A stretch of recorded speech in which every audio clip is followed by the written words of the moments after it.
you already know, I'm your girl, Coach AB, where I help you live a life that you can live better, do better, and be better, and really show up in the manner that God wanted you to show up in life. So today I have a juicy topic. This topic is kind of close to me because it's something that a lot of people have battled with. I've battled with a little bit in my life, but it's how to discover your voice, right? All the voices that you hear, all the things that you hear in life, and the things that you have been told, and all those different things. How do you discover your authentic voice, and what does it sound like, and when should you use it, and all those different things? But let's get to the nature of voice. We always been told that we hear God's voice, the enemy voice, your voice, and a flesh voice. So it's a voice of good and a voice of evil. But underneath all that, how do you discover your voice, and what does it sound like? So let's dive right into it. Before I get into it, remember to like, share, subscribe, and all those good things that you do on a YouTube channel. Just share me with your world, share me with your friends and family, so they can get the content and the information that you are getting, so they can live a better life and show up powerfully in all the world, right? So look, I got 3 things that I jotted down. I begin to think about. The first thing in discovering your voice is, what do you believe about you? What do you believe about you, about life, about spirituality, about your values and your, what do you believe? I know we've been taught a lot of things, right? So one thing that I had to do, I had to erase everything that I've been taught by people.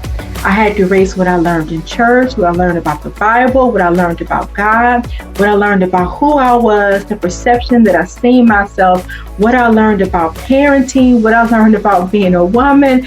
I had to unlearn so I can learn all over again, but out of the perspective that I am good enough, I'm capable enough, and I should be heard, and my voice matter.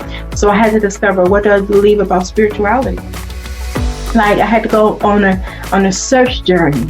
Search the internet, I searched, videos, and whatever resonated with me at that moment, I began to develop my belief system, what I believe about going to church.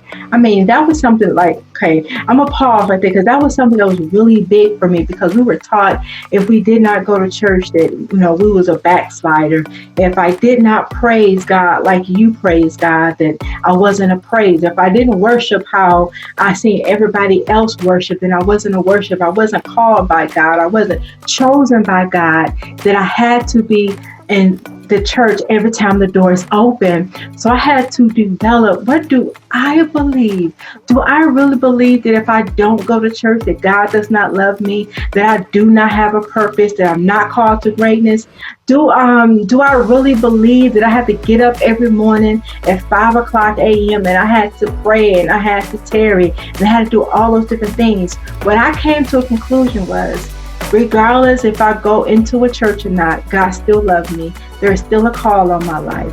If I don't go through all these extraneous rituals, that I'm still anointed, that I'm still chosen, and it does not take away the call that God has on my life. Like, really? Now, do those things work? Yes, they do. And I'm not saying don't go or stop going. What I'm saying is, discover why you're doing those things. What are the reasons? What are your motives? What are the agendas that you're doing those things? Are you doing those things to please other people, to live up to somebody else's standard?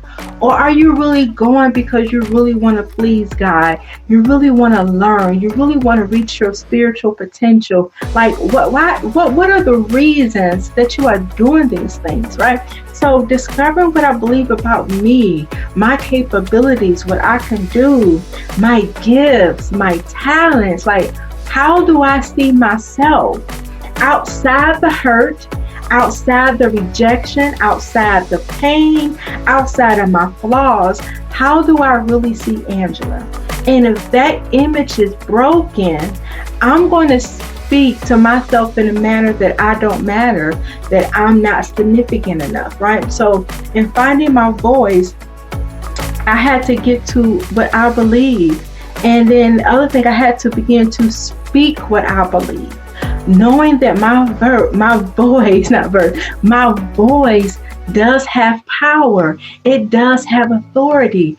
It needs to be heard all across the land. And I will not be afraid to voice what I believe. That's why we have thought leaders. That's why we have experts. That's why we have people that are educated. That's why we have the news, because somebody want to hear a voice. Somebody needs to hear new information that helps them grow, to help them expand. And finding your unique voice is a matter of knowing who you are, what you believe, and what value do you bring to offer other people, right? So the next thing I've written down is erase what you see about you in life. That goes back into what I first talked about, is learning. I'm learning to learn again and coming to a realization that, okay, I've been living somebody else's life. I've been following somebody else's voice. And I'm going to say this, and there's nothing wrong with getting advice and other people's opinion, but if you cannot make a decision without getting somebody else's opinion, that's the indication that you do not know or trust your own voice. It's developing that relationship with yourself, that you believe in you, you believe in what you think about you, and what you have to offer people. Because my voice is more significant than somebody else's voice in my life. And I heard this saying that the loudest voice you hear is the voice that you will follow. I'm going to say that again. The loudest voice you hear is the voice you will follow. So if your mother's voice is louder in your ear than yours, you're going to follow that voice. If your boyfriend or your husband, if that voice is the loudest that you hear in your ear, that's the voice you will follow. The ultimate goal in life is to establish your voice, your opinion, what you believe about you, and follow your own voice.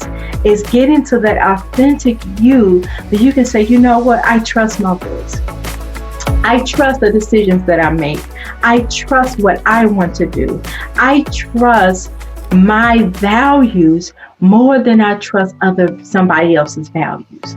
And that's the authentic you. Is not being afraid to voice what you feel. It's not being afraid to say, hey, I believe this, I think this. No, if I think about Martin Luther King, if he wouldn't have followed that voice, the voice that had the dream, the voice that seen the visions, the voice that felt like, you know what, this is not right. This segregation, this is not right. We would not be where we are today. If Harriet Tubman would have never followed the voice that told her deep within her, you're not called to be a slave. You are free. If she would have never followed that voice, we would not be here of all humanity. And throughout history, there are people that follow their voice that says, yes, I was called to do this. This is not right. And I'm going to stand up and I'm going to do something about it.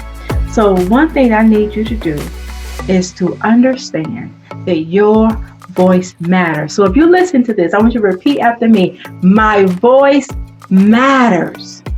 My voice matters. So what I need you to do is to speak up. Speak loud and speak proud. I'm going to say that again. Speak up, speak loud, and speak proud.